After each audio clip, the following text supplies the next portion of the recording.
Make a feral cat shelter from a styrofoam cooler lined with high-density styrofoam.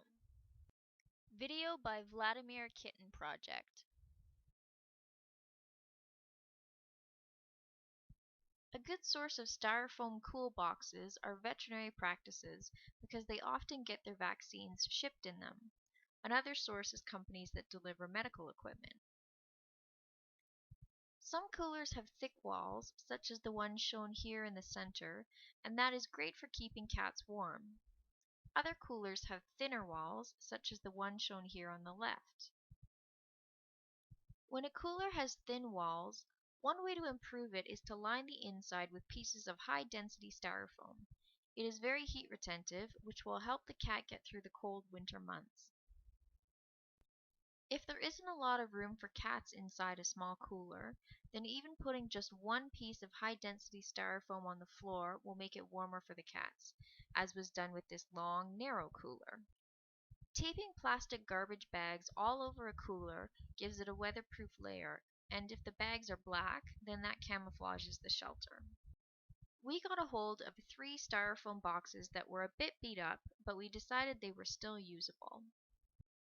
We used Gorilla Glue to make improvements on them because it expands a lot and we needed to fill cracks.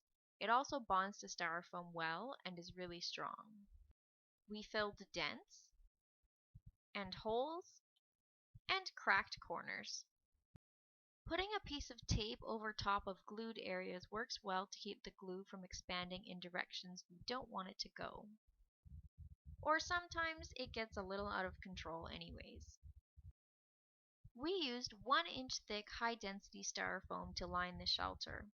It was a small cooler, so using thicker styrofoam inside would have left a pair of cats quite cramped in there. You will need a measuring tape.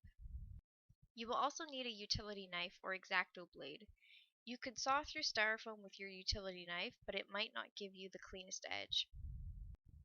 An easier and better way is to score the styrofoam with your utility knife and then snap off the piece.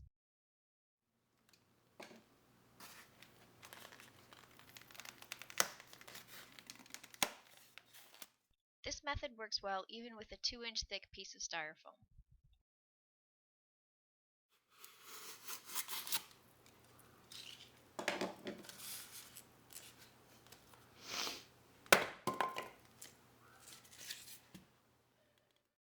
A coping saw works well for sawing off small or awkward pieces and for rounding corners.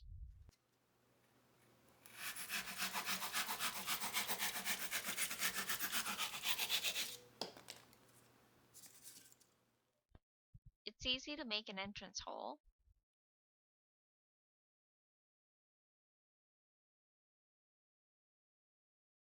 Cut pieces for the walls and slot them in first. Then drop in the piece for the floor. If the floor piece fits snugly, that will be enough to hold up the walls. Or you can use some glue if you want to. Because these particular coolers were so battered, we glued on the lids to give the shelters more stability and prevent the roof from leaking water at the edges. Another way to secure lids is by wrapping tape around the whole shelter, over the top and the bottom. Next, we taped black plastic garbage bags over the whole shelter, taping all over the folds so they wouldn't collect water. Make sure not to leave a flap of plastic over the entrance. We have found that the wind will blow this fold inwards and water will run down it and into the shelter. Place the shelter somewhere secluded so that the cats will use it. Off of the ground, such as on a pallet, is better than directly on the ground. Weigh the shelter down with something like a piece of wood so that it will stay in place if the cat leaps out of it quickly. Don't use a weight that is so heavy it will damage the styrofoam. A pair of feral cats can snuggle together against the styrofoam and stay warm year-round.